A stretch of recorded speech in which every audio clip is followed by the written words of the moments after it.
And tonight the Board of Education is going to hear what I think is the single biggest issue facing the health of the children in our community, which is the obesity epidemic. The time is now. This is by far the biggest issue affecting our kids' health, their development, their education, and their future. Over the past 30 years, obesity has nearly tripled in adolescents. It is more likely for these children to have high cholesterol, high blood pressure, type 2 diabetes, heart disease, multiple types of cancer, and an increased risk of stroke. Something needed to be done. Michelle Obama has been active as First Lady, especially with her Let's Move initiative. Last year, Let's Move prompted Congress to pass the Healthy Hunger Free Kids Act, and soon what's served for lunches at schools will soon be much different. The new regulations limit portion size, sodium levels, and fat and calorie content in school foods. But did it really change for the better? We asked students at our school what they thought of the new food. Gross.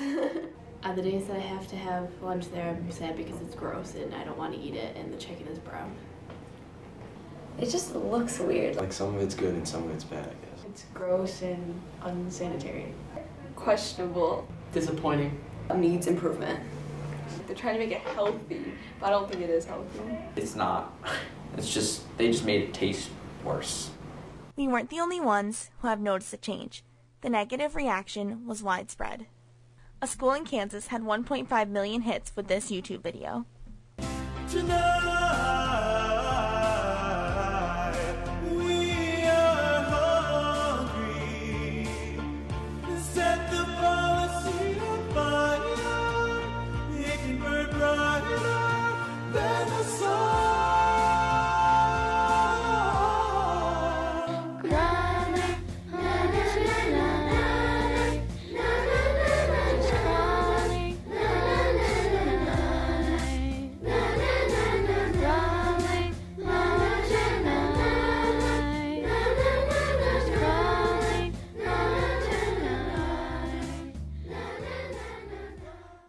I've been doing this for 30 years, and this was the most sweeping set of regulation changes I've seen in 30 years.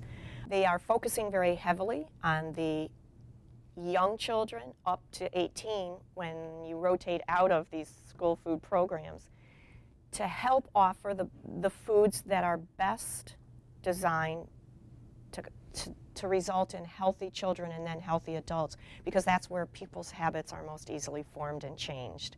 Students believe that they should have a say in the changes that take place in their cafeteria. They want the opportunity to get involved. It's very important that students are part of the process, especially when you're changing a school meal program. Like, I know they're trying to make it healthier. When I first came here, I was excited that all our food was going to be a lot better than when it was in middle school. But I mean, the first year it was okay, but ever since it changed, it's just never been the same. I mean, they took away all the actual good food, and they claim it's to make it more healthy, but it's really like, it's not. Like some of the meat, it like looks like plastic. Like it doesn't taste right and it just looks like plastic. I don't eat anything besides their mozzarella sticks because their meat is not the color it should be. There are just things that could improve the quality of the meat, maybe looking into getting more fresh fruits and vegetables. We serve the same thing every day, and I just think we should have variety.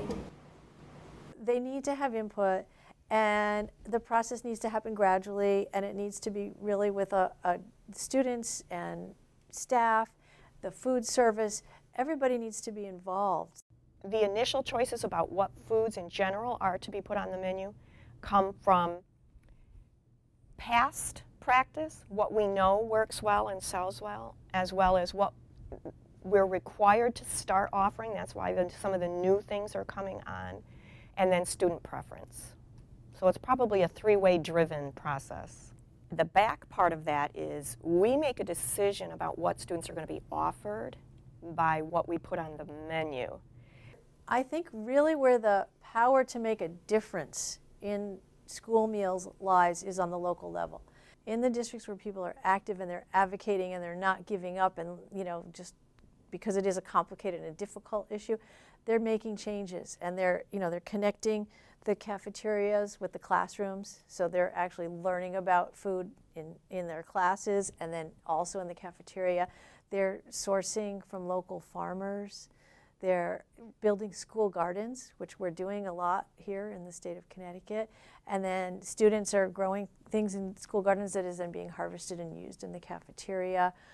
We're bringing farmers in to teach students the importance of fresh and local food. Chefs are coming in and giving demonstrations. Parents are volunteering, whether it's like a smoothie day out of, fresh fruit smoothies in the cafeteria. And then suddenly the school administrators can't ignore the issue anymore, and the program can be changed and can be upgraded with a lot of creative work and input. In an effort to get locally involved, students went to Arethusa Farm in Litchfield to find out if they would supply their product to schools. Yes, we currently do bag milk for some private schools. They like the milk in the bags in the dispenser units in some of those private schools, so we have done that. They were looking for an option to buy the product locally, a healthier option than what they were getting, so we've done that in several schools, yeah.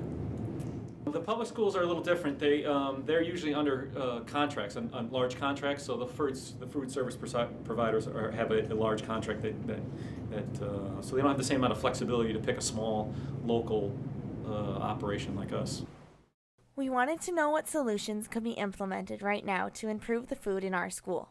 First of all, if students would like to have a say as to how the food tastes, there's a lot of things that we could do. Salad bar, come on, you know what I mean? Yeah, it'd be a healthy choice. I feel like it'd be a huge hit because people, like to go up and get the salad at lunch, but I see people every single day taking things out of their salad that they don't want, and then they have half of it left. It's like if you could pick what you wanted, it'd be a good idea. If we could work out the logistics of setting up an alternate outside fourth serving line with an employee who is there to monitor that, we would love to do that because we know it's a very popular choice. And you have to have a wellness committee. You have to have all members of the community, including teachers as well, on your wellness committee, and that is what really can determine the wellness policy. So this committee has met since last summer to rewrite the policy, and it will be going before the Board of Education. All the changes in the policy have been made. I think the food will definitely be healthier. It will be better for their body. And it will not just be better for them now, but it'll be better for them 60 years from now. Actions are even more important than words. To make a change, the whole community, students, parents, teachers, administrators, Board of Ed members, and government officials at the local, state, and national levels must work together. Tonight.